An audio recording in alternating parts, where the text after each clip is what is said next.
That morning, an unusual feeling filled my head, something warning me to stay in bed. So I got up to start my day, not thinking it would end this way. We begin our program with broken hearts in yet another American town, which today became the site of yet another deadly school shooting.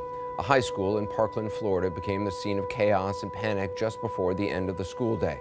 The Broward County Sheriff says at least 17 people are dead. Going through my routine, trying to make it through class.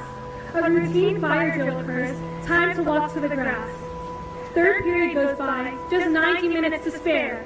We can make it through the day, we're almost there. Now jumping from our seats, hearing a second fire drill, thinking what could possibly be the cause of this loud shrill. We start to walk to our designated area next to the 1200 building, and we start to hear the sound of firecrackers, not something killing. We thought nothing of the possibility of a shot, slowly made our way back to class with only a walk. Kids start to run, finding any classroom open, only to find out that time was about frozen. We are locked in a class, thinking it's a drill, finding out 10 minutes later someone was killed. This cannot be true. This cannot happen. We live in Parkland, filled with so much passion.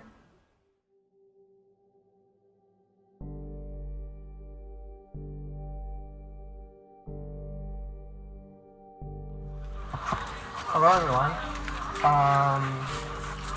If you do not mind, in order to make things easier, I'd like to ask everyone to come a little bit closer. There's no real reason to have all this space.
Today is about recognizing the power of our youth, the voice that the students have brought to this issue, and demanding action from a legislature that has refused to act for far too long.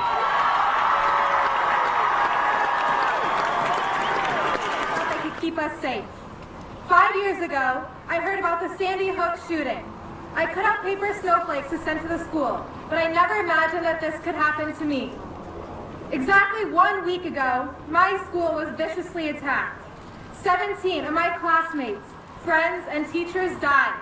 No longer can I walk the halls I walked millions of times before without fear and sadness. It means the world that you've come out here to support us and what you want to see change in your country. I see so many people who can potentially be the next senators, who can potentially be the next people in control, who want this to change, who want good to come out of this. Everyone goes home and and sits in silence, as our town is still in a crisis. Beautiful soul after soul is lost. This cannot be our country's cost. Feeling numb, not knowing what to do next. Can't speak or walk, we don't know the steps. I know this is real, but it cannot be true. I wish we could go back and make it undo. We lost 17 angels that night. Yes, 17 angels no longer in sight. But we will continue to fight and persevere and not let us be overrun with fear.